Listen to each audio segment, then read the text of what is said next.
Anti social elements, criminals અને potential trouble મોંગર્સને આપના સતત નજર, એમના વિરોધમાં જરૂરી અટકાયતી પગલાં અને સાથે સાથે એમના કોઈ પણ પ્રવૃત્તિ આ પ્રક્રિયાને ઇમ્પેક્ટ ના કરે તે માટે ક્રાઇમ બ્રાન્ચ, પીસીબી, એસઓજીના ચુનંદા અધિકારીઓની ટીમ પણ સ્ટ્રેટેજિક લોકેશન ઉપર હાજર રહીને આ કાર્યક્રમને સંપન્ન કરાવશે. સોશિયલ મીડિયા પોર્ટલ ઉપરના એમના કન્ટેન્ટ, અત્યાર સુધીના એમના પ્રવૃત્તિ, આના સાથે એક્ટિવલી સંકળાયેલા તમામ ઇસમોને આઈડેન્ટિફાઈ કરી, આઇસોલેટ કરી એમને ટાર્ગેટ કરી છે. તો આપણે સ્પષ્ટ કહેવા માંગીએ છીએ કે સોશિયલ મીડિયા ઉપર ઇરેસ્પોન્સિબલ અને પ્રોવોકેટિવ કન્ટેન્ટ મૂકનાર એલિમેન્ટ્સને આઈડેન્ટિફાઈ કરવા માટે સાયબર ક્રાઇમ પોલીસ સ્ટેશનના નિષ્ણાત અધિકારીઓ અને પોલીસ સ્ટેશનમાં તૈનાત જે સાયબર વોરિયર્સ સતત નજર રાખી રહ્યા છે. આપણા પાસે ઉપલબ્ધ વિશેષ સોફ્ટવેર ટૂલ્સના મદદથી આવા પ્રવૃત્તિને, એક્ટિવિટીઝને સ્ક્રીનિંગ અને પેટ્રોલિંગ પણ થઈ રહ્યું છે. સંવેદનશીલતાની દ્રષ્ટિએ વડોદરા શહેર ખૂબ મહત્વનું છે ને એટલા માટે જ જ્યારે 7મા દિવસે શ્રીજી પ્રતિમાઓનું વિસર્જન થવાનું છે તેને લઈને વડોદરા પોલીસ પણ સજ્જ જોવા મળી રહી છે. વડોદરા પોલીસ કમિશનર નરસિંહા કુમાર આપની સાથે છે. સર, શ્રીજી પ્રતિમાઓનું 7મા દિવસે વિસર્જન થશે, લગભગ 1200 થી 1500 થી વધારે. કેવો પ્રકારનો બંદોબસ્ત રહેશે અને કોઈ પણ અટકચાળા તત્વોને કોઈ તક ન મળે તે પ્રકારની કઈ વ્યવસ્થા છે?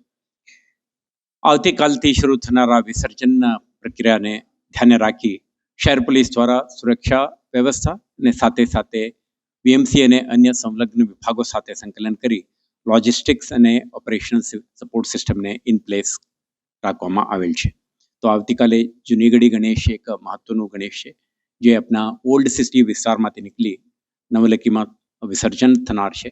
આના અનુસંધાને આજે આપણા ડિટેલ્ડ સિક્યુરિટી ડ્રિલ અને રિહર્સલ પણ છે અને સાથે સાથે આયોજકો સમગ્ર રૂટ ઉપરના જુદા જુદા સંવેદનશીલ વિસ્તારમાં આપણા હાજરી, વિઝિબિલિટી અને ડોમિનેશન અને સાથે સાથે જે એન્ટી સોશિયલ એલિમેન્ટ્સ, ક્રિમિનલ્સ અને પોટેન્શિયલ ટ્રબલ મોંગર્સને આપના સતત નજર, એમના વિરોધમાં જરૂરી અટકાયતી પગલાં અને સાથે સાથે એમના કોઈ પણ પ્રવૃત્તિ આ પ્રક્રિયાને ઇમ્પેક્ટ ના કરે તે માટે ક્રાઇમ બ્રાન્ચ, પીસીબી, એસઓજીના ચુનંદા અધિકારીઓની ટીમ પણ સ્ટ્રેટેજિક લોકેશન ઉપર હાજર રહીને આ કાર્યક્રમને સંપન્ન કરાવશે. સર, 2-3 ઘટનાઓ છેલ્લા 4-5 દિવસમાં બની છે, તેના પરથી એ પણ જરૂરી છે કે સોશિયલ મીડિયા પર પણ ખૂબ નજર રાખવી.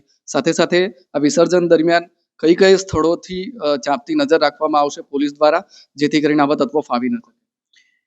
જે ઘટનાક્રમ ગણેશ ચતુર્થીના પૂર્વ સંધ્યાએ બન્યો હતો, આના અનુસંધાને એફઆઈઆર નોંધી અત્યાર સુધી આપણા 10 આરોપીને અટક કરી છે.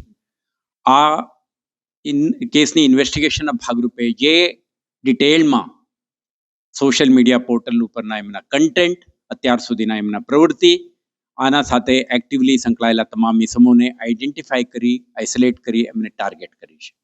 તો આપણે સ્પષ્ટ કહેવા માંગીએ છીએ કે સોશિયલ મીડિયા ઉપર ઇરેસ્પોન્સિબલ અને પ્રોવોકેટિવ કન્ટેન્ટ મૂકનાર એલિમેન્ટ્સને આઈડેન્ટિફાઈ કરવા માટે સાયબર ક્રાઇમ પોલીસ સ્ટેશનના નિષ્ણાત અધિકારીઓ અને પોલીસ સ્ટેશનમાં તૈનાત જે સાયબર વોરિયર્સ સતત નજર રાખી રહ્યા છે. આપણા પાસે ઉપલબ્ધ વિશેષ સોફ્ટવેર ટૂલ્સના મદદથી આવા પ્રવૃત્તિને, એક્ટિવિટીઝને સ્ક્રીનિંગ અને પેટ્રોલિંગ પણ થઈ રહ્યું છે. તો શહેરના કોઈ પણ ઇસમ કે શહેર બહારના પણ આવા પ્રયાસો ના કરે તો શહેર પોલીસ આના એડિક્વેટ લીગલ રિસ્પોન્સ આપશે. સાથે સાથે શહેરમાં જે ઓલ્ડ સિટી એરિયા, કેટલાક સંવેદનશીલ વિસ્તારો, આપણે કહીએ વાઇટલ પોઈન્ટ્સ અને વાઇટલ ઇન્સ્ટોલેશન્સને પણ ધ્યાને રાખીને જે વિસ્તારથી ગણેશનું વિસર્જન યાત્રાનું પ્રસ્થાન થનાર છે, પ્રસારિત થનાર છે, આવા વિસ્તારોને આપણા પાસે ઉપલબ્ધ ડ્રોન ફ્લીટના મદદથી અલગ અલગ સ્થળોએ આપણે ડ્રોન કેમેરા તૈનાત રહેશે. તો આકાશથી પણ નજર રાખવામાં આવશે. સાથે સાથે પોલીસ અધિકારીઓના ખભે ઉપરના બોડી કેમેરા, શહેરમાં ઉપલબ્ધ 1900 જેટલા વીએમસીના કેમેરાઓ, 550 વિશ્વાસ ફેઝ 2ના કેમેરાઓ, તમામ કેમેરાઓને centrally located command and control સેન્ટરના માધ્યમથી મોનિટરિંગ કરવામાં આવશે. કોઈ પણ એલિમેન્ટ્સ, મિશિયસ એલિમેન્ટ આઈડેન્ટિફાય થાય તેના ઇમિડિયેટ ઇન્ટરવેન્શન અને રિસ્પોન્સ માટે શહેર પોલીસની તૈયારી છે. અને સાથે લોકલ પોલીસ સાથે બહારથી આવેલા અધિકારી, 600થી વધારે પોલીસ કર્મચારી, 909 જેટલા SRPF, BSF, CRPF, RAF અને SAFના ચુનંદા આર્મ્ડ પોલીસ ફોર્સના યુનિટ્સ પણ આપણા તૈનાત રહેશે. શહેરમાં એવા કોઈ જગ્યા ના હોય જેમાં પોલીસની હાજરી, પ્રેઝન્સ અને ડોમિનેશન ના હોય. આયોજકો સાથે સંકલન, શહેરજનોના સમર્થન અને પોલીસની સતર્કતા, આ ત્રણેય વસ્તુના મદદથી આવતીકાલથી શરૂ થનાર આ વિસર્જનના પ્રક્રિયામાં શહેર પોલીસ એક્ટિવલી પાર્ટિસિપેટ કરીને શાંતિપૂર્ણ માહોલમાં સંપન્ન કરવા માટે તમામ તૈયારીઓ કરી ચૂકી છે. મને વિશ્વાસ છે શાંતિપૂર્ણ રીતે સંપન્ન થશે. Thank you sir. Narsinh Kumar છે વડોદરા પોલીસ કમિશનર. તેમનું કહેવું છે કે આવતીકાલથી જે વિસર્જન શરૂ થવાનું છે શ્રીજી પ્રતિમાઓનું 7મા દિવસે અને 10મા દિવસે, તેને લઈને વડોદરા પોલીસ સંપૂર્ણપણે સજ્જ છે. સોશિયલ મીડિયા અને ડ્રોનથી પણ એવા અટકચાળા તત્વો પર નજર રાખવામાં આવશે. વડોદરા પોલીસનો સંદેશ સ્પષ્ટ છે. જે પણ શાંતિ દોડવાનો પ્રયત્ન કરશે તેના વિરુદ્ધ પોલીસ કડકમાં કડક કાર્યવાહી કરશે.